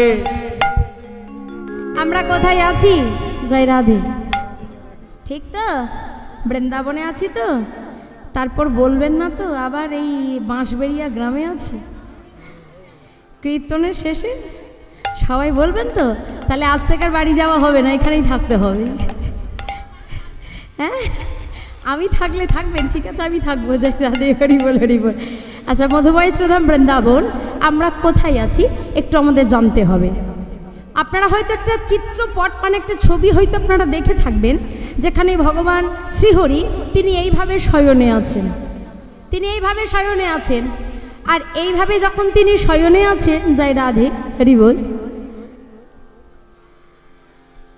তখন তার নাভি কমল থেকে একটা পদ্মফুল বেরিয়েছে আর ওই পদ্মফুলের উপরে একজন দেবতা বসে থাকে কি নাম পদ্মফুলের উপরে একজন দেবতা বসে থাকে ভগবান শ্রীবিষ্ণু নাভিকমল থেকে একটা পদ্ম ফুল বেরিয়েছে, সেই পদ্ম ফুলের ওপর একজন দেবতা বসে থাকে যার নাম হচ্ছে চতুর্মুখ ব্রহ্মা, যার জন্য সৃষ্টিকর্তা ব্রহ্মাকে বলা হয় ভগবান শ্রীহরির নাভিকমল থেকে তার জন্ম, তার পিতা। হরিবল হরিবল। তা সেই ব্রহ্মা তার জন্ম হয়েছে ভগবান শ্রীহরির নাভিকমল থেকে। এবার ওই যে পদ্ম ফুলের ওপরে ভগবান সৃষ্টিকর্তা ব্রহ্মা বসে আছে, এবার এই যে পদ্ম ফুলের নালটা আছে, এই পদ্ম ফুলের নালের মধ্যে কিন্তু 14 ভুবন আছে, আর 14 ভুবনের মধ্যে কিন্তু পৃথিবী আছে। পদ্ম ফুলের নালের মধ্যে কিন্তু পৃথিবীও আছে। জয় রাধে, হরিবল হরিবল। তা এই যে পৃথিবী আছে, এই পৃথিবীর মধ্যে 14 ভুবন আছে। হরে কৃষ্ণ। এবার এই পৃথিবীর মধ্যে 14 ভুবন আছে, তার আগে আপনাদের একটু জেনে নিতে হবে আমরা কোথায় ঠিকঠাক আছি। এই গ্রামটার নাম হচ্ছে বাঁশবেড়িয়া, না? এখানকার ব্লক কোথায়? সোনারপুর থানা, সোনারপুর। আর জেলাটা কি পড়ছে? দক্ষিণ 24 পরগনা। আচ্ছা, তাহলে জেলাটা হচ্ছে দক্ষিণ 24 পরগনা। আচ্ছা, কোন রাজ্যের মানুষ আমরা? অবভিয়াসলি পশ্চিমবঙ্গ। জয় রাধে, হরিবল হরিবল। আচ্ছা, পশ্চিমবঙ্গ। আর আমাদের দেশের নাম কি? দেশের নাম ভারতবর্ষ। আচ্ছা, ভারতবর্ষ দেশটা কোন মহাদেশে অবস্থিত? এশিয়া মহাদেশ। এশিয়া মহাদেশ কোথায় আছে? পৃথিবীতে আছে। পৃথিবী কোথায় আছে? ইউনিভার্সে, অর্থাৎ সৌরজগতে। দেখবেন সূর্যের চারিদিকে পৃথিবী ঘোরে।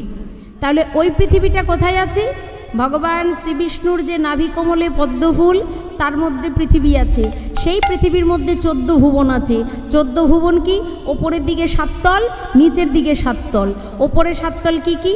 ভূলোক, ভুবলোক, জনলোক, মহলোক, স্বর্গলোক, তপলোক, গ্রহলোক। ওপরে 7 তল আর নিচে 7 তল। অতল, বিতল, সুতল, তলাতল, রসাতল, মহিতল আর পাতাল। তাহলে ওপরে 7 তল আর নিচে 7 তল। এই 14 ভুবনের মধ্যে পৃথিবী আছে। পৃথিবীর মধ্যে এশিয়া মহাদেশ আছে। এশিয়া মহাদেশের মধ্যে ভারতবর্ষ আছে। ভারতবর্ষের মধ্যে পশ্চিমবঙ্গ আছে। পশ্চিমবঙ্গের মধ্যে দক্ষিণ 24 পরগনা আছে। দক্ষিণ 24 পরগনার মধ্যে আপনাদের থানা সোনারপুর আছে, আপনাদের ব্লকও সোনারপুর আছে, তার মধ্যে আপনাদের এই গ্রাম বাঁশবেড়িয়া। তাহলে আমরা কোথায় আছি? ভগবান শ্রীবিষ্ণুর ওই যে নাভিকমলের মধ্যে যে পদ্ম ফুলটা বেরিয়েছে, সেই পদ্ম ফুলের নালের মধ্যে আমরা বিরাজ করছি। এরপর থেকে কাল যখন কেউ জিজ্ঞেস করবে কোথায় আছি, সকলে মিলে বলবেন গোবিন্দের রাতুল রাঙা চরণে আমরা বসবাস করছি। জয় রাধে। তা মায়েরা দান করা হয়, দান করেন তো? সর্বশ্রেষ্ঠ দান কি? জয় রাধে।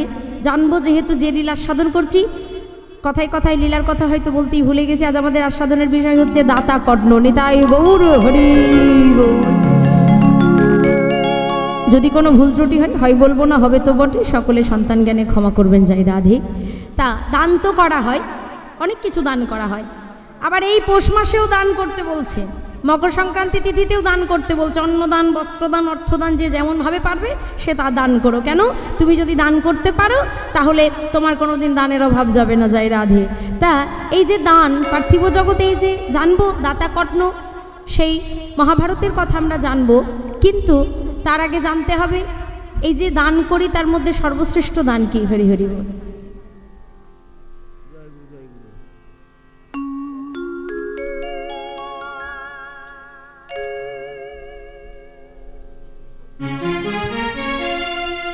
জয় রাধে, হরি বল। দান কয় প্রকার? শাস্ত্রে বলছে দান হচ্ছে 3 প্রকার। একটা হচ্ছে তামসিক দান, একটা হচ্ছে রাজসিক দান, আর একটা হচ্ছে সাত্ত্বিক দান। তা তামসিক দান কাকে বলে? না, যেমন মনে করুন কোনো বন্ধু কোনো বন্ধুর উপকার করেছে।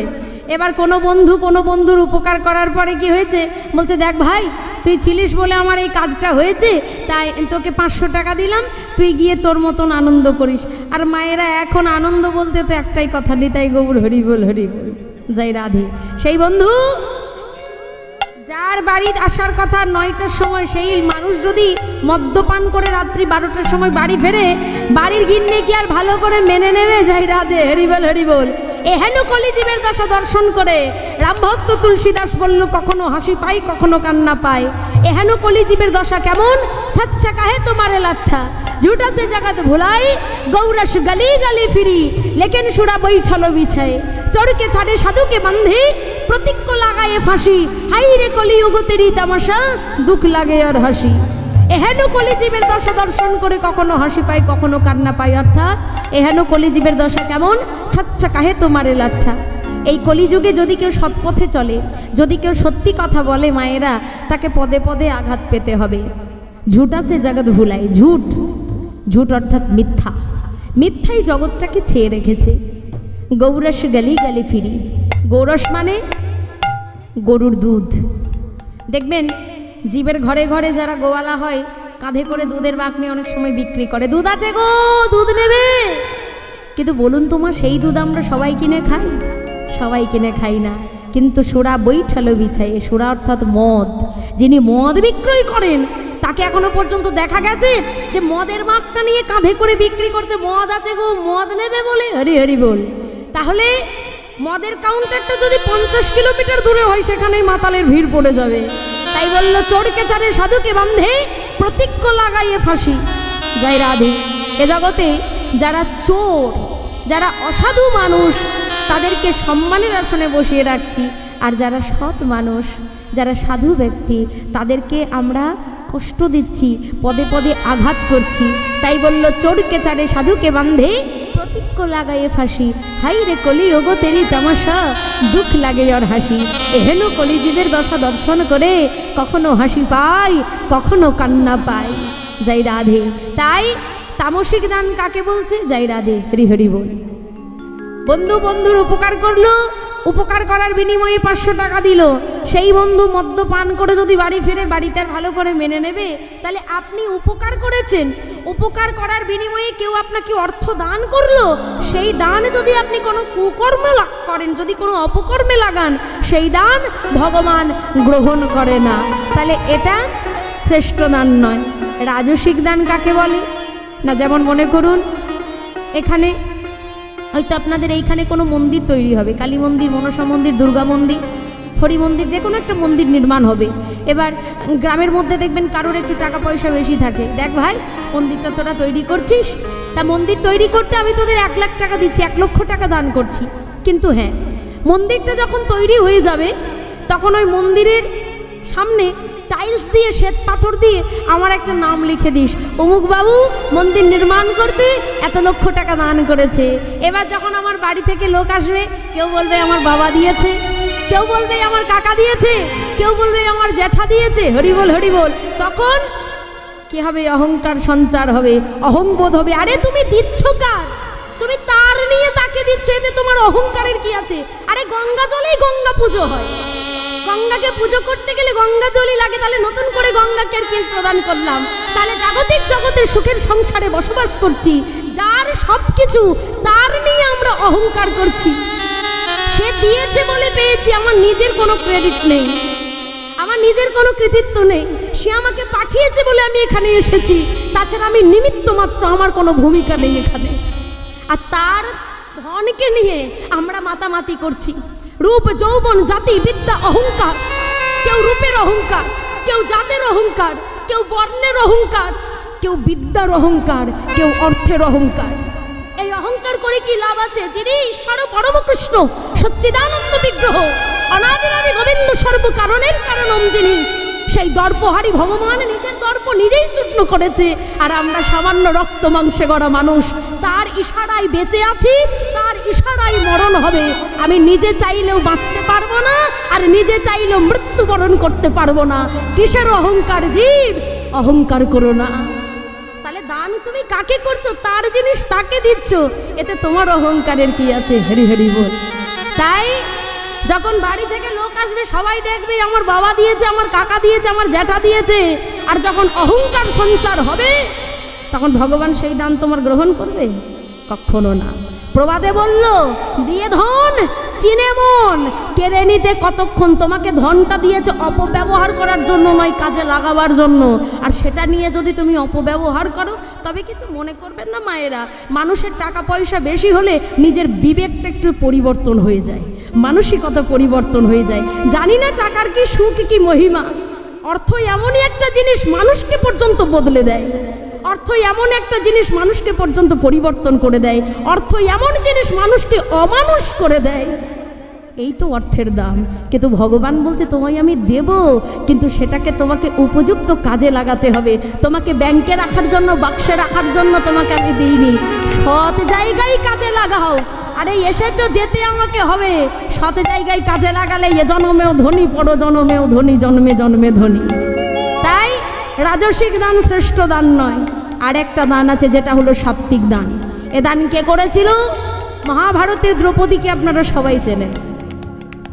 যেদিন মা দ্রৌপদী বনবাসী হয়েছে, যেদিন মা দ্রৌপদী বনবাসী হয় যাই রাধে, আর সেই মা দ্রৌপদী যখন বনবাসী হয়েছে তখন কি হলো না, রাজ্য রাজত্ব বিষয় সম্পদ কৌরবরা তো সবই কেড়ে নিয়েছে।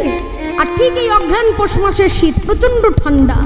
আর এমন সময় কি হয়েছে, ওই গঙ্গার গর্ভে স্নান করতে নেমেছে সন্দীপন মুনি।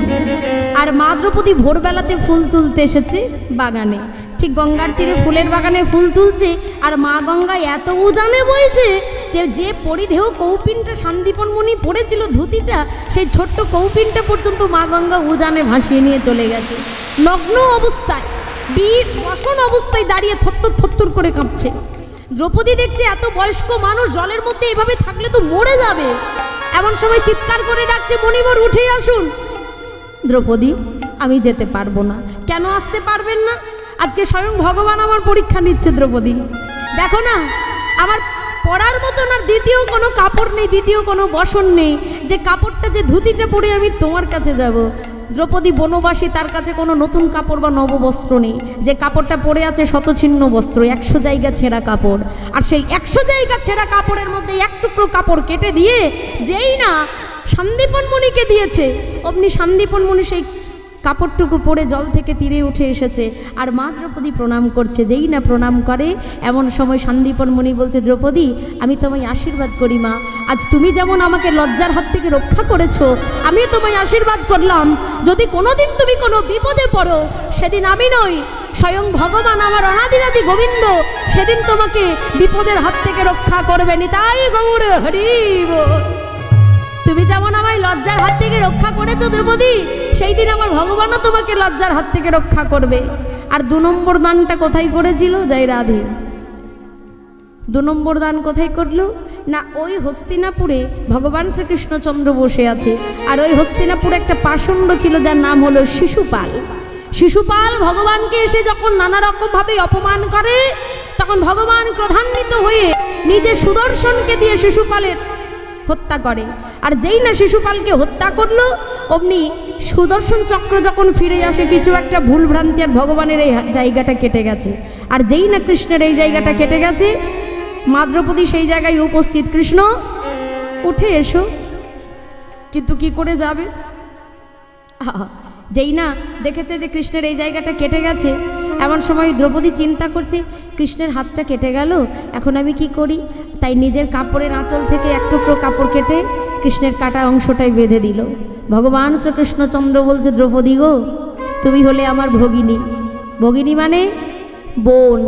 তুমি আমার বোন, আমি তোমার দাদা। তাই শুনে রাখো, কোনোদিন যদি কোনো বিপদে পড়ো, সেদিন আমি নই, আমার অনাদির আদি গোবিন্দ তোমায় রক্ষা কর। সেদিন আমাকে একবার ডেকো, আমি তোমায় রক্ষা করব। আর যেই নেই কথা বলেছে, এবার তো ফিরে পাবার সময় মায়েরা দিয়েছে। ফিরে পেল কবে? যেই দিন হস্তিনাপুরে বসেছে পাশা খেলা, একদিকে কৌরবেরা, একদিকে পঞ্চপাণ্ডবেরা। এমন সময় ওই পাশা খেলায় পাশার গুটিটা ছিল মামা শকুনির পিতার অস্থি দিয়ে তৈরি। হরিবল হরিবল। আর কৌরবরা একদিকে, পঞ্চপাণ্ডবেরা একদিকে।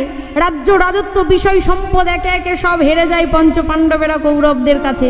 অবশেষে দাবি রাখলো কৌরবরা তাদের স্ত্রী ভানুমতিকে, আর পঞ্চপাণ্ডবেরা দাবি রাখলো তাদের স্ত্রী পাঞ্চালী তথা দ্রৌপদীকে। অবশেষে পাশা খেলা অনুযায়ী পঞ্চপাণ্ডবেরা হেরে গেল।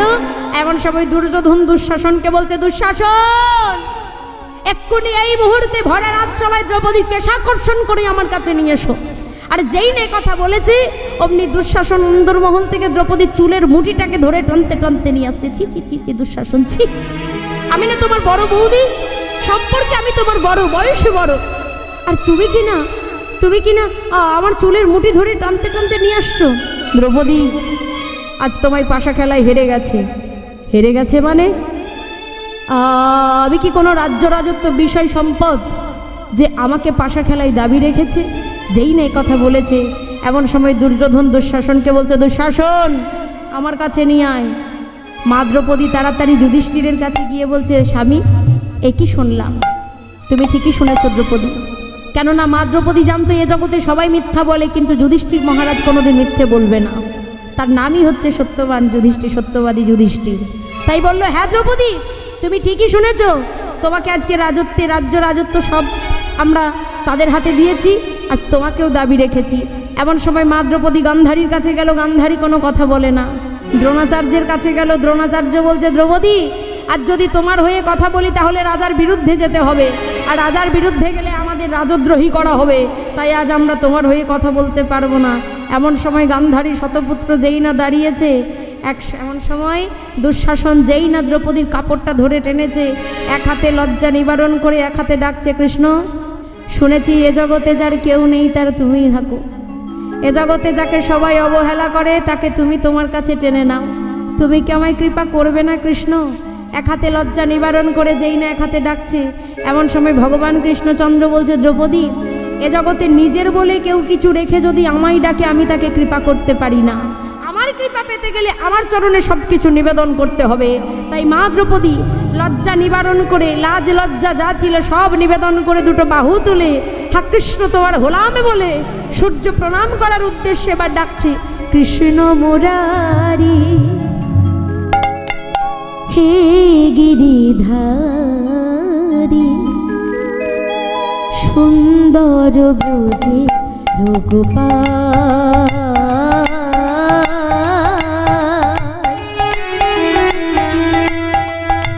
সুন্দর ব্রজে রঘুপাল,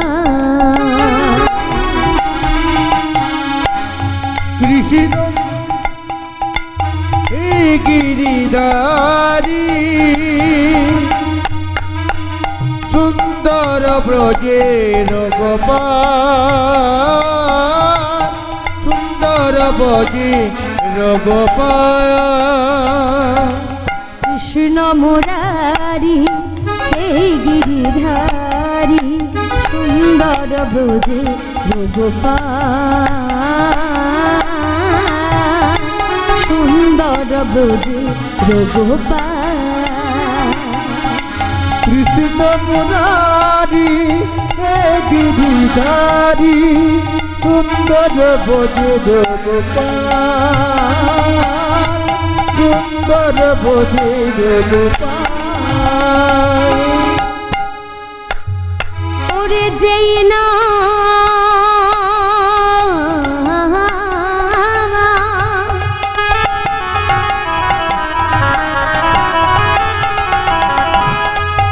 ওগো সেই কৃষ্ণ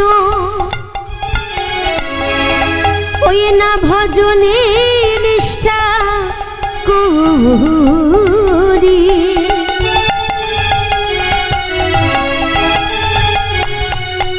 হরি নামের সহিত আছে ও গো আপনে শ্রী হরি,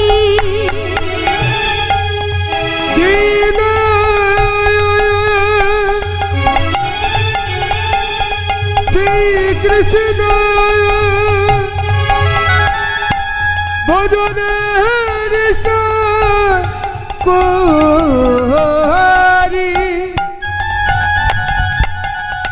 নামের সহিত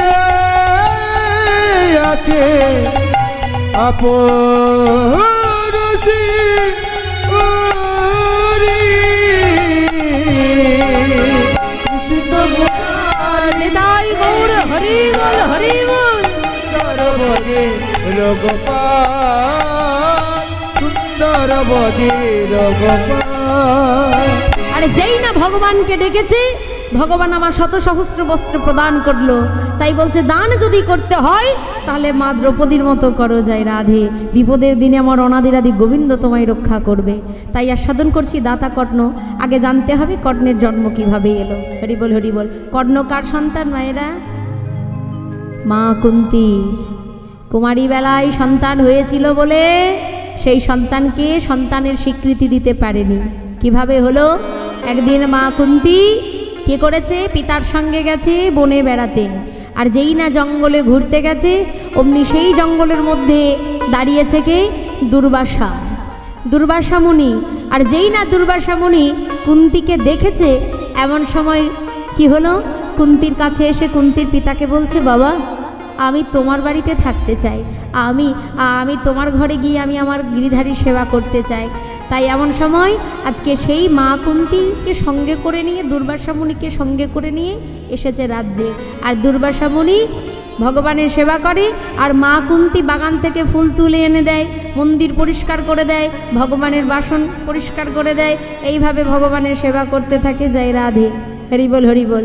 ভগবানের সেবা দেওয়া হয়, ভগবান সেবা গ্রহণ করে? করে না? যাই রাধে।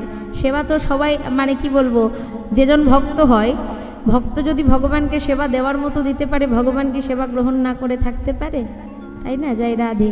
ভগবানকে ভক্তি ভরে যদি সেবা দেওয়া হয়, আমার ভগবান গ্রহণ করবেই করবে। তাই কি হয়েছে না, এইভাবে সেবা দিতে দিতে 1 বছর পরিপূর্ণ হতে 1 দিন বাকি। এমন সময় কুন্তিকে বলছে, কুন্তি তুই এত বড় হয়ে গেলি, ভগবানের আমি পুজো করি, তুই পুজোর সব ব্যবস্থা করে দিস মা, কিন্তু তার বিনিময়ে তুই কোনোদিন আমার কাছে কিছু চাসনি। আজকে আমি তোকে কিছু দিতে চাই। কুন্তি বলছে, মুনিবর আমি কি নেব? আমার তো কিছুই দরকার নেই, আমি কি নেব? আচ্ছা তুই স্নান করে আয়। যেই না নদীতে স্নান করে এসেছে, এমন সময় দুর্বাসা মুনি একটা মন্ত্র দিল, কানের কাছে একটা মন্ত্র দিল। শোন, এই মন্ত্রটা যদি তুই জপ করতে পারিস তাহলে তুই সেই দেবতার আশীর্বাদ পাবি। যেই নে কথা বলেছে, এমন সময় দুর্বাসা মুনি তো চলে গেল, আর মা কুন্তি পরদিন ভোরবেলায় গঙ্গা স্নান করতে গেছে। আর গঙ্গা স্নান করতে গিয়ে ভোরবেলায় সেই মন্ত্রটা আজকে জপ করছে। ও জবা কুসুম শঙ্কর্ষম কশ্যপেয়াং মহাদূতিং ধন্তারিং প্রণতস্মি দিবাকরায় সর্বপাপগ্ন নমো নমো।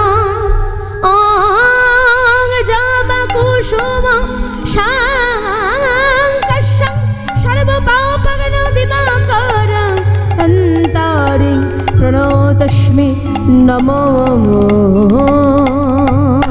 নমো। আরে যেই না ডেকেছে, কোন মন্ত্র? সকালবেলায় কোন দেবতা ওঠে পূবের আকাশে? সূর্যদেব।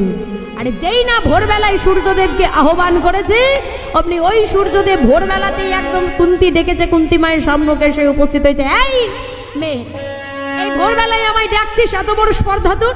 কুন্তি তো ভয়ে একদম চমকে গেছে। আরে মন্ত্রটা তাহলে ভেজাল ছিল না? মন্ত্রটা ঠিকই ছিল। এখন আমি কি করব?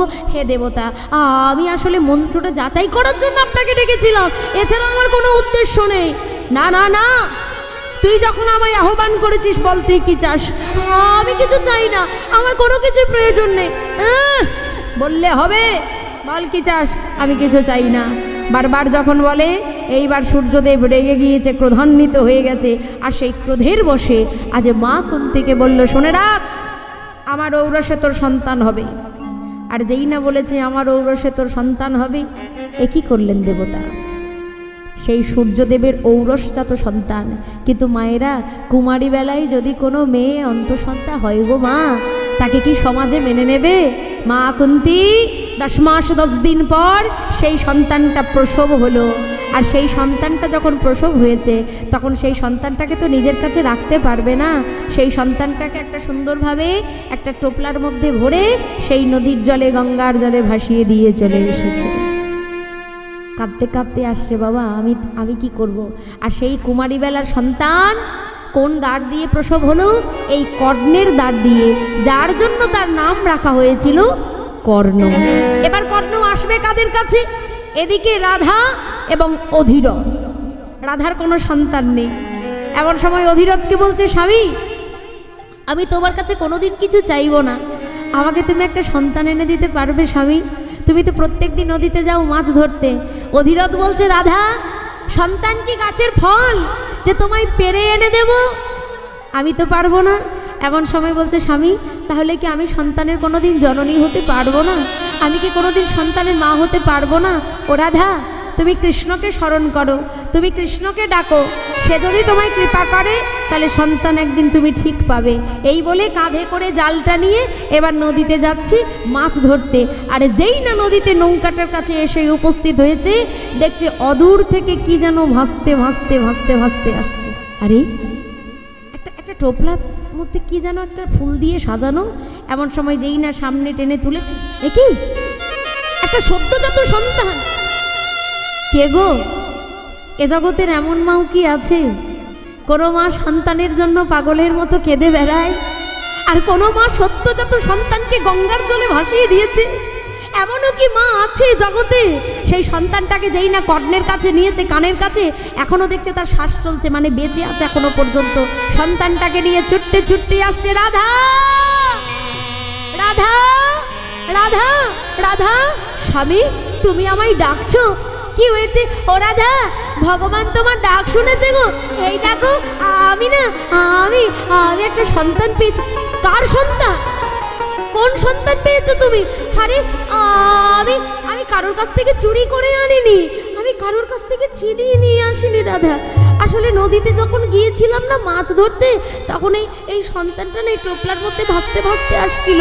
তাই আমি ভাবলাম আমাদের তো কোনো সন্তান নেই, তাই তোমার কাছে নিয়ে এলাম। আজ থেকে এ তোমার সন্তান, এ তোমাকে মা বলে ডাকবে আর আমাকে বাবা বলে ডাকবে। ও স্বামী আজ থেকে আমার সন্তান। হ্যাঁ রাধা আজ থেকে তোমার সন্তান। এমন সময় সেই সন্তানটাকে নিয়ে একটু একটু করে বড় করতে থাকে, কিন্তু মায়েরা জানে না তো ওই সন্তানের নাম কি। হরি বল হরি বল। জানে? সে ছেলের তো নাম জানে না, কি নাম আছে, যাই রাধে। তাই এমন সময় কি হলো না, সেই দেখবেন 6 মাস পরে বাচ্চা হওয়ার পর একটা অনুষ্ঠান হয়, কি নাম? জন্মদিন নয়, অন্নপ্রাশন না? এখনকার দিনে বাচ্চা হওয়ার 24 ঘন্টার মধ্যেই নাম ঠিক করা হয়ে যায়। আবার বাচ্চা হওয়ার আগেই বাবা মা নাম ঠিক করে রাখে, তাই না? এবার তখনকার দিনে অন্নপ্রাশন হতো, তখন ছেলে মেয়ের নাম গণনা করা হতো। তা সেই ছেলের তো নাম জানে না কি নাম, তাই অন্নপ্রাশনের দিনে ওই ছেলের একটা নাম দিল।